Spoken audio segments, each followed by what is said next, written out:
Hey guys, welcome back to our final class of the Bible Institute, Old Testament Survey Part 2. And it's been a great semester. I've had a great time. I have loved being with you. I wish I could have been here for all of it, but we had some other obligations in the midst of this. And I want to thank Pastor Sam and Renee and Phil Klump for their filling in and doing the classes that they did so that we were able to stay on sequence. You should have received by email about 4 or 5 days ago an exam, a final exam for the course. I hope you didn't panic. Hope nobody had a heart attack. That you didn't wonder if you'd lost your marbles. But it is an exam that's there, and I hope you've been able to work on it and complete it. By the way, everybody's passed. There is no grading that's done for this course. Everybody has passed the course, and you will get your certificate. But the exam is to measure amount of retention, how well you remembered some of the things that we talked about. And this exam is more broad in its base. It should take you maybe an hour to an hour and 15 minutes to complete it. And if you haven't received the exam, or if you haven't received and completed the exam, please turn this video off right now.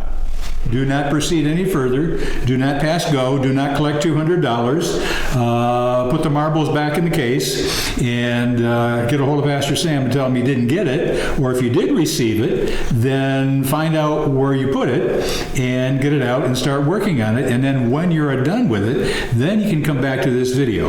And so I'm going to proceed under the assumption that everybody has received the exam by email, and you have had the opportunity to complete it. And so having said all of that, I'm going to walk down through with you the questions and the answers. Excuse me. And so I will read the question, and then I'm going to give you the individual answers to each of those questions. And so if you have your exam handy, wonderful, just bring it out there so you can see it. If you don't have it with you, again, turn off this video, hit stop, put it on pause, go find the exam, bring it back so that you've got it in front of you so you can correct it.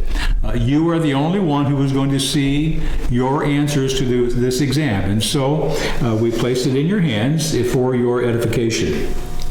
So, question number 1. What 4 Old Testament books are classified as wisdom books? And identify which are considered reflective wisdom and which are considered practical wisdom.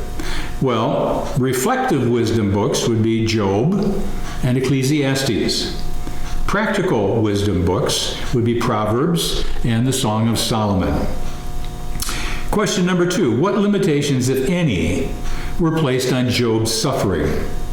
Who placed the limitations, and how do we know that? Well, in Satan's first encounter with God, he was told that he could touch everything Job had, but he could not touch Job personally. And that's in Job chapter 1.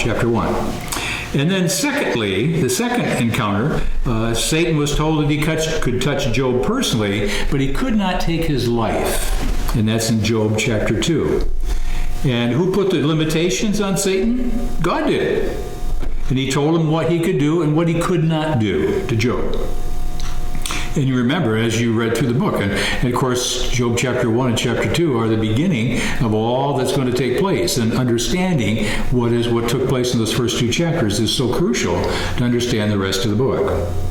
Question number 3. What time period, or in which time period, were most, and underline the word most of the Psalms written? Was it in 2100 BC to 1500 BC? Or was it 1446 to 1100 BC? Or was it 1050 BC to 950 BC? Or was it 900 BC to 450 BC? And the key to understanding and answering this question correctly is to remember who was the writer of most of the Psalms. And of course, that would be, what's your guess? Right, David. David. And so when did David live? Well, David ruled from 1050 BC to about 1010 BC. So, and then after him, of course, was Solomon. And so David and the sons of Korah and Solomon. So the correct answer is 1050 to 950 BC. Question number 4. Name 5 authors of the Psalms. And who wrote the most Psalms? Well, I already gave you the answer to part of that.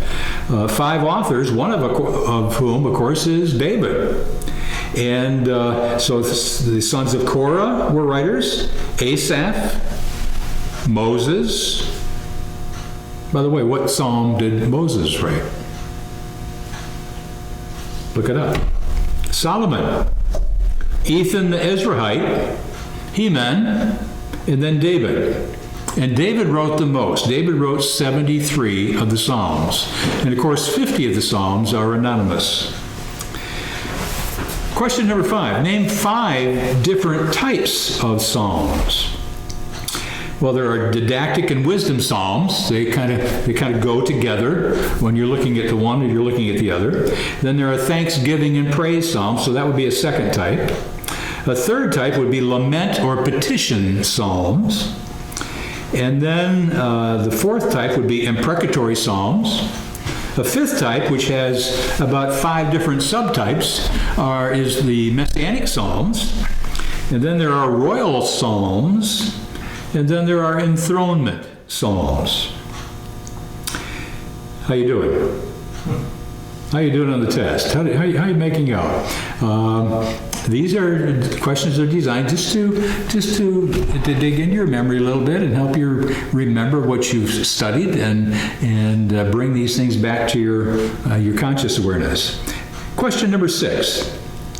Proverbs are, and I've given 1, 2, 3, 4, 5, 6 possible answers here. Proverbs are comparisons or figures of speech. Is it that? Are they, secondly, moral maxims, prudent precepts? Are they not absolute laws concerning what will happen? Are they guidance on how the world works so that the wise person will follow it? Or are they all of the above? What do you think? What did you put? Well, the answer is all of the above. It's all of the above. Okay, go to question number 7. What is the key verse of Proverbs? And this might have made you scratch your head and your hair just a little bit. But the key verse, when you think of Proverbs, it's wisdom, isn't it? That's the key issue. And so what would be the key verse in Proverbs? Well, if you looked in the first chapter, you're there because it's in the first chapter. And if you looked about 7 verses in, you would have found it. Proverbs 1:7. The fear of the Lord is the beginning of knowledge, but fools despise wisdom and discipline. Proverbs 1:7. The fear of the Lord is the beginning of knowledge, but fools despise wisdom and discipline. Did you get it? I hope so. Question number 8. Who wrote Ecclesiastes? And how does the author identify himself in this book? Well, this one is a little bit tougher. The first part of the question is really simple. How he identifies himself is going to take you a little searching, and I know that you've had a chance you've read all of it, and maybe you had to search just a little bit. But the author, of course, is Solomon. And Solomon identifies himself in several different ways in the book. He identifies him first of all, as the son of David in chapter 1, verse 1. He identifies himself as the king in Jerusalem, chapter 1 and verse 1. And obviously, if it's going to be a king in Jerusalem, it has to be a descendant of David. Then in chapter 1, verse 12, he's the king over Israel in Jerusalem. And so there's 3 different ways. And then he describes himself as wiser than anyone who had ruled over Jerusalem before him. And of course, that's in chapter 1, verse 16. And so if you look at all of those identifying characteristics, obviously it is Solomon, and he very specifically gives the keys, the clues, to the fact that he is the writer of Ecclesiastes. Question number 9. After everything that he had tried, what was the author of Ecclesiastes, Solomon's final conclusion? Remember? Do you remember? It's in the last chapter. Fear God and keep his commandments, for this is the whole duty of man. Ecclesiastes 12, verse 13b. So you try all those things, and all of those in themselves do not satisfy. They're empty. They leave us coming up short. The conclusion is what we need to do is fear God and obey him. For this is the whole duty of man. And by the way, it hasn't changed. It's not any different for us today. We need to fear the Lord, a healthy, wholesome awe, fear of God, and then obey him. Jesus said, if you love me, you will, remember what he said? You will keep my commandments.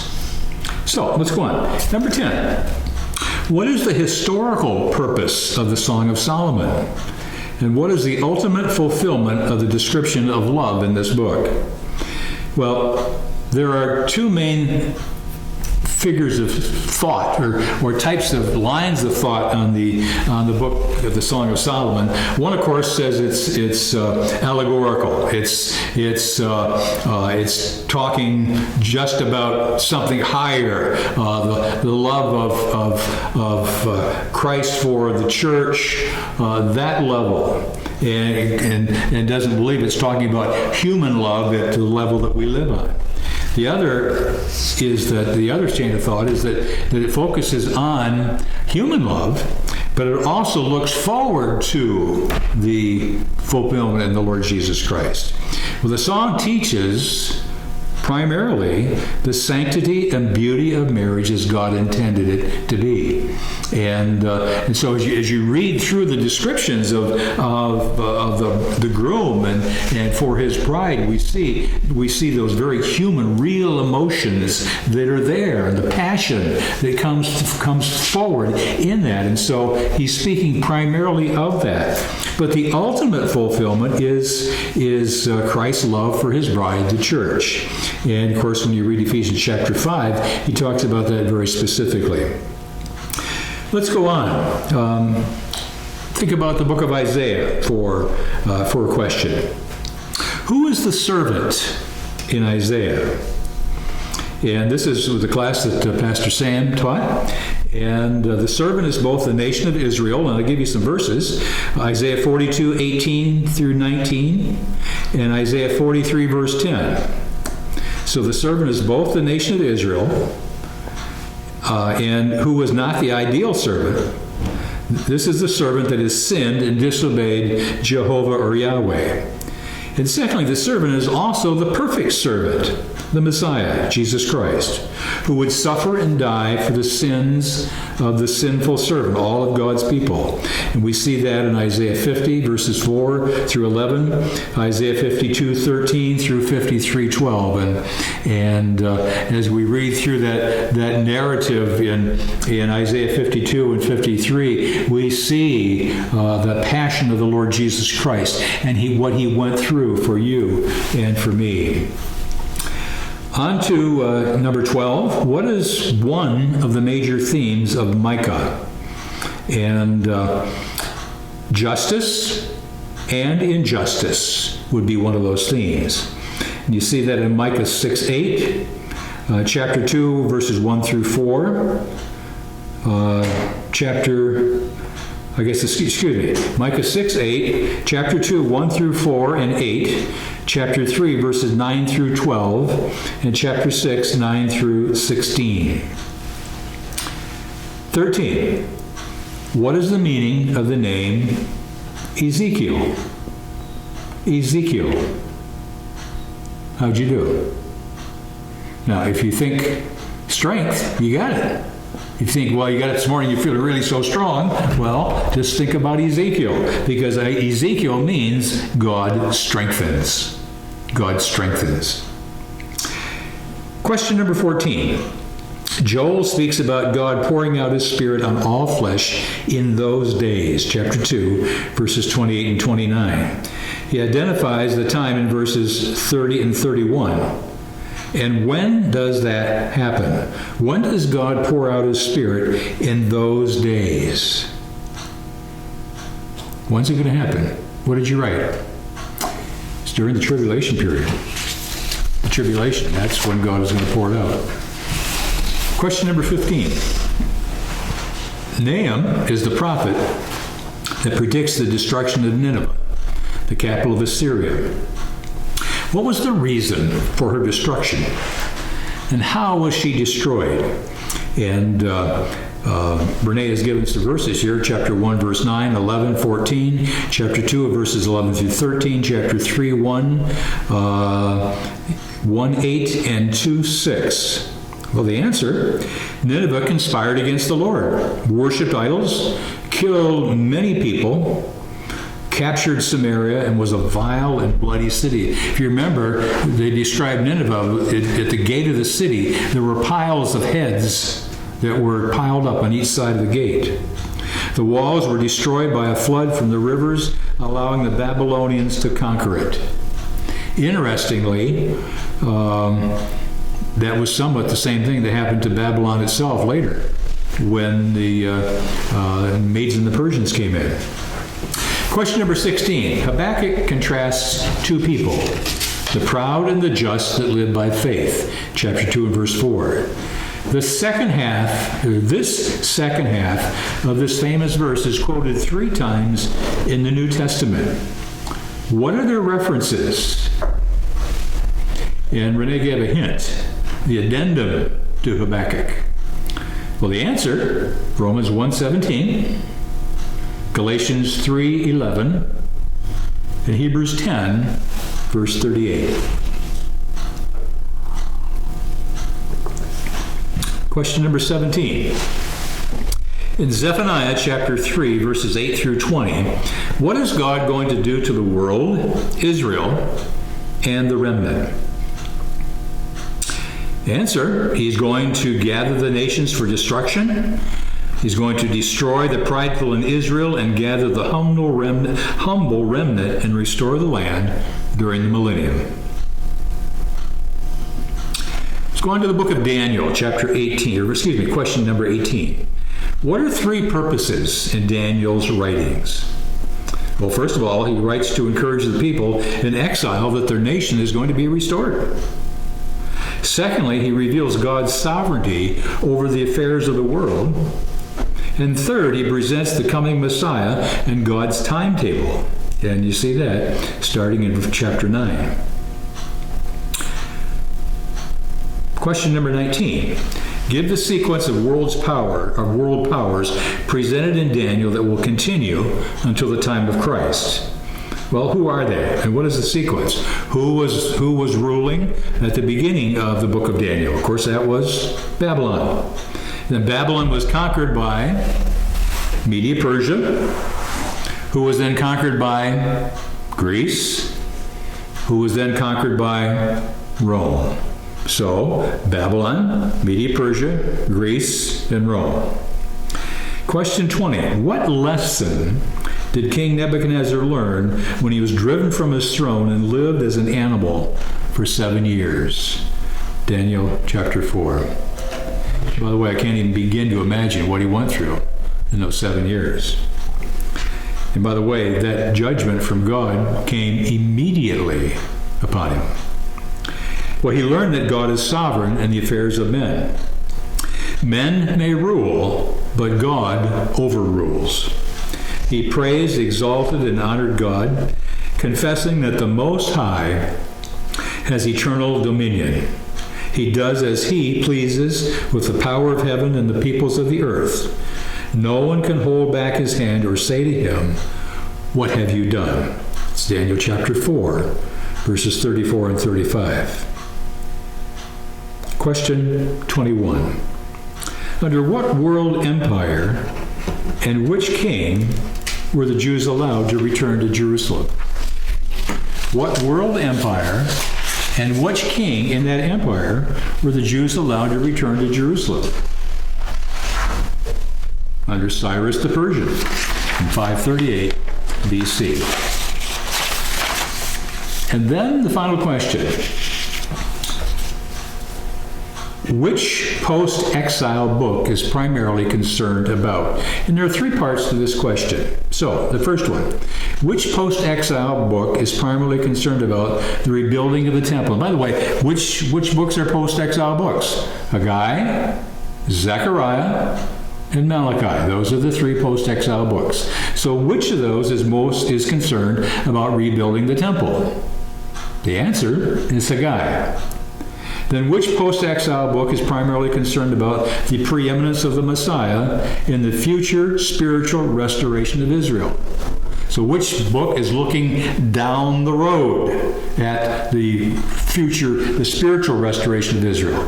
Haggai is rebuilding the temple, so the answer to the second part of the question is Zechariah, who has all these visions, and he's looking way down the road. And the third part of the question is, which post-exile book is primarily concerned about the sincerity and purity of God's people as they serve Him?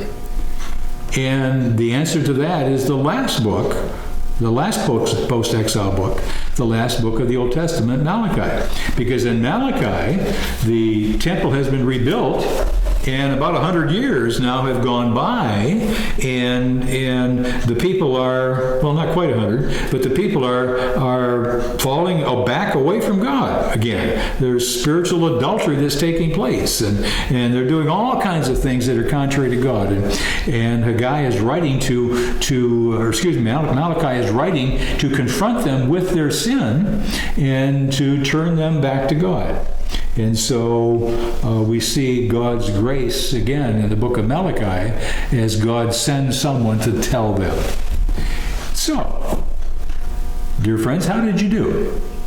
I'm sure you put some kind of a mark next to your questions.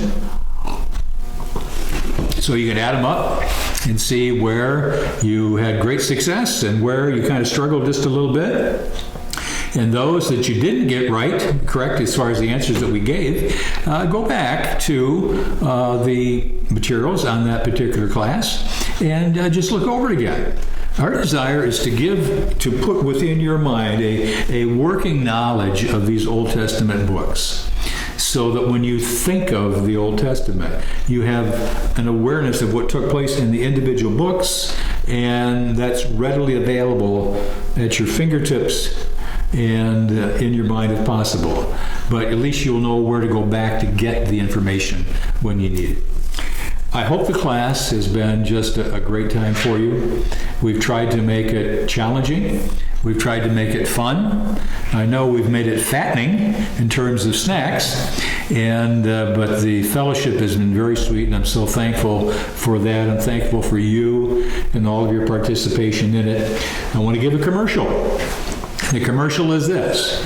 Beginning in September, we are going to offer the survey of the New Testament. Same materials, ETA materials, but it'll be a one-semester class, not a 2-semester class. And so Pastor Sam will be sending out information to you regarding this sometime probably in the next couple of months. And that way you can put it on your calendar and let him know that you are going to attend. And I hope all of you attend. Come and join us. And if you know some other people that can come, invite them as well. We'd love to fill up the room. And we will look at the New Testament and take a survey of all of that so that we can help you to become more grounded in the precious Word of God that God has given to us. So to Him be the glory, to Him be the praise for all that He has done. Thank you again for your participation. Look forward to seeing you in the fall. Thank you.